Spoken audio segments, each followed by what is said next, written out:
बिस्मिल्लाहिर्रहमानिर्रहीम। बड़ी खुशी की बात है कि गुजरात के बनासकांठा जिला में वाक़े छापी में मुस्लिम पर्सनल लॉ बोर्ड की तरफ से दारुल कज़ा का कयाम अमल में आया है।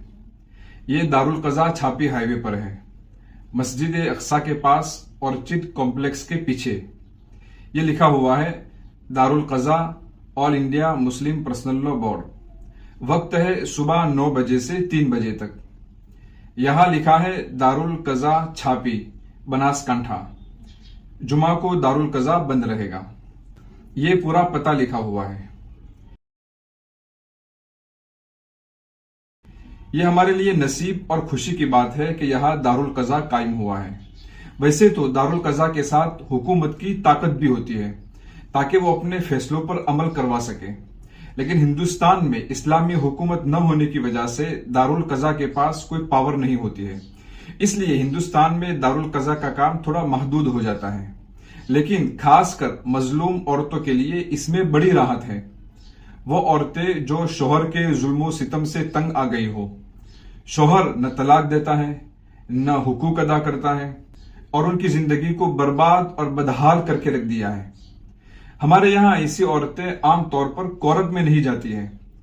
उसकी एक वजह तो यह है कि वहां इंसाफ मिलने में साल साल लग जाते हैं। दूसरी वजह यह है कि वहां खर्चा बहुत ज्यादा आता है। तीसरी वजह यह है कि फैसला शरीयत के मुताबिक नहीं होता है। इन वजूहात की बिना पर औरतें कोर्ट में नहीं जाती हैं और जिंदगी भर शोहर की मारपीट, दरिंदगी, गुस्सा और गालियां सहती रहती है। ऐसी औरतों के लिए दारुल कज़ा बहुत बड़ी नेमत है, क्योंकि दारुल कज़ा के जरिए शोहर की मर्जी के बगैर भी औरत को निकाह से आजाद किया जा सकता है। देखिए, निकाह को खत्म करने के 3 तरीके हैं। एक है तलाक, एक है खुला, यानी कि बीवी शोहर से तलाक का मुतालबा करे। इन दोनों सूरतों में पूरा इख्तियार शोहर के पास रहता है। तीसरा तरीका है फस्खे निकाह, यानी कि शोहर के जुल्म सितम को देखते हुए दारुल कज़ा में जो काजी होता है वो निकाह को खत्म कर देता है। चाहे शोहर तलाक दे या न दे, इससे निकाह खत्म हो जाता है और वो औरत जालिम शोहर से आजाद हो जाती है और वो दूसरा निकाह कर सकती है। हिंदुस्तान में जो दारुल कज़ा काम करते हैं, उनकी बरकत से कई मजलूम औरतों ने अपने जालिम शोहरों से निजात पाई है। एक ऐसी मजलूम औरत ने अपना हाल इस तरह बयान किया है। कहती है, शादी के बाद से ही मेरे शोहर ने जहेज का मुतालबा शुरू कर दिया। हालांकि शादी के मौके पर घर का मुकम्मल साजो सामान तकरीबन 2 लाख का दिया गया था। मेरे शोहर कहते थे कि अपने मेके से 2 लाख रुपये लेकर आओ। जहेज न लाने पर मेरे शोहर और उसके रिश्तेदारों ने खूब ताने दिए, गालम गलोच किया और हद तो यह हो गई कि ईद उल फित्र के दिन मुझे इस कदर मारा कि सर से खून निकलने लगा।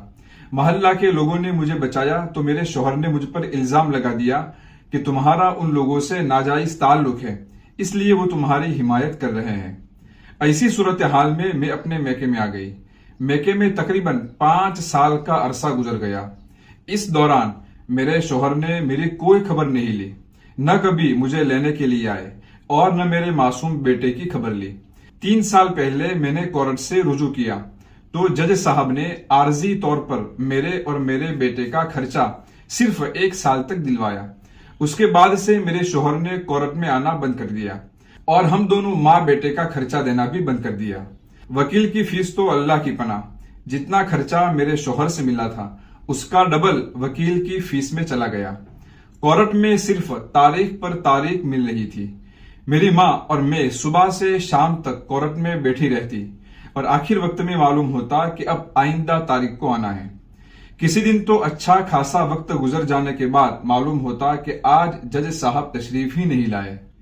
मेरे शोहर के नाम कई बार वारंट भी जारी हुआ तो पुलिस वाले कहते हैं कि हम क्या करें, वो आदमी अपने पते पर मिलता ही नहीं, हम कहां से ढूंढ कर लाए। इधर मेरे शोहर ने मुझसे ये कहलवा भेजा था कि मेरे खिलाफ जो करना है कर ले, कोई मेरा बाल भी बेका नहीं कर सकता। यह है एक खातून की दर्दनाक कहानी। ये खातून तकरीबन 5 साल से अपने मैके में बेयारो मददगार पड़ी हुई थी। उसके वालिद का इंतकाल हो गया है। उसका शौहर न उसे तलाक देता था न इज्जत के साथ अपने घर में रखता था। कोर्ट से मायूस होकर वो औरत दारुल कज़ा में आई। ایسی عورتوں کے لیے دارالقضاء سے فسخ نکاح کا فیصلہ کیا جاتا ہے۔ اس طرح دارالقضاء سے مظلوم عورتوں کو بڑی راحت ملتی ہے اور شوہر کو بھی ڈر رہتا ہے کہ اگر میں نے عورت کے حقوق ادا نہیں کیے تو دارالقضاء کی طرف سے نکاح فسخ کر دیا جائے گا۔ جب ایسے نازک مسائل دارالافتاء میں پوچھے جاتے ہیں تو کئی بار دارالافتاء کی طرف سے یہ رہبری دی جاتی ہے کہ دارالقضاء میں جا کر عورت اپنا نکاح ختم کروا سکتی ہے، جیسے کتاب الفتاوی میں ہے۔ اس لیے اگر شوہر اس حرکت سے باز نہ آتا ہو تو وہ دارالقضاء میں فسخ نکاح کے لیے درخواست دے سکتی ہے۔ کتاب النوازل میں ایک سوال کے جواب میں لکھا ہے، اس صورت میں عورت کو چاہیے کہ وہ اپنا معاملہ قریبی دارالقضاء یا شرعی عدالت میں پیش کرے۔ بہرحال عورتوں کے مسائل کے لیے دارالقضاء بہت بڑی نعمت ہے اور یہ اسلامی معاشرت اور مسلم سوسائٹی کی ضرورت ہے۔ ہندوستان میں انگریز کے آنے سے پہلے دارالقضاء کا نظام موجود تھا۔ انگریز کے آنے کے بعد مسلمانوں کو اپنے مذہب کے مطابق عمل کرنے کی آزادی تو دی گئی، لیکن اس کے لیے عدالتی نظام نہیں بنایا گیا، یعنی ایسا کوئی نظام نہیں تھا جس میں اسلامی قانون کے مطابق فیصلے ہوتے ہو۔ سن عیسوی 1862 تک کورٹوں میں مسلم قاضی کا بھی عہدہ ہوتا تھا جس میں شریعت کے مطابق فیصلے کیے جاتے تھے، لیکن پھر اس کو منسوخ کر دیا گیا۔ اس کے بعد علماء کرام مسلسل اس فکر میں رہے کہ ہندوستان میں شرعی عدالت کا نظام قائم ہونا چاہیے۔ حضرت مولانا ابو المحاسن سجاد رحمۃ اللہ علیہ نے سن عیسوی 1937 میں انگریز حکومت سے یہ مطالبہ کیا تھا کہ حکومت کی طرف سے مسلم قاضیوں کا تقرر کیا جائے، لیکن حکومت نے اس کو منظور نہیں کیا۔ اس کے بعد سن عیسوی 1939 میں اسی طرح کا ایک اور مطالبہ کیا گیا، لیکن منظوری نہیں ملی۔ پھر علماء کے اتفاق اور تائید سے نجی طور پر سب سے پہلے بہار میں دارالقضاء قائم کیا گیا اور پھر اس کے بعد ملک کے باقی حصوں میں یہ نظام پھیلتا گیا، اور اس وقت مسلم پرسنل لا بورڈ کی طرف سے اور امارت شریعہ کی طرف سے کئی دارالافتاء کام کرتے ہیں اور ہزاروں لوگ ان سے فائدہ اٹھا چکے ہیں۔ کسی کے دماغ میں یہ سوال آتا ہوگا کہ دارالافتاء میں اور دارالقضاء میں کیا فرق ہے؟ تو دیکھیے، دارالافتاء کا کام سائل کے سوال کا جواب دینا ہے۔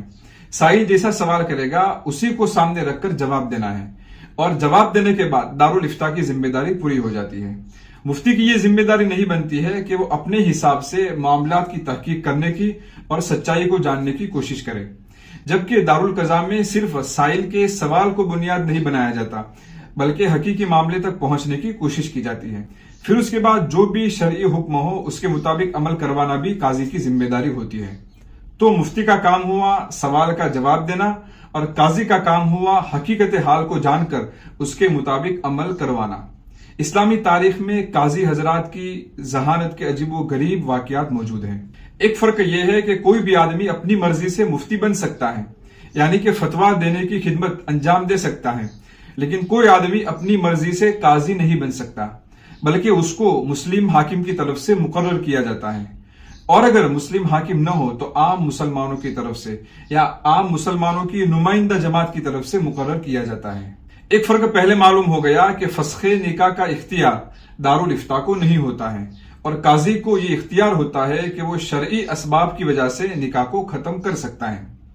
یہاں دارالقضاء تو قائم ہو گیا، اب آگے ہمارا فرض بنتا ہے کہ ہم اپنے آپسی معاملات کو دارالقضاء میں لے کر جائیں، چاہے وہ کسی قسم کے معاملات ہو، اور دارالقضاء سے جو بھی ہمیں فیصلہ ملے خوشی سے ہم اس پر عمل کریں۔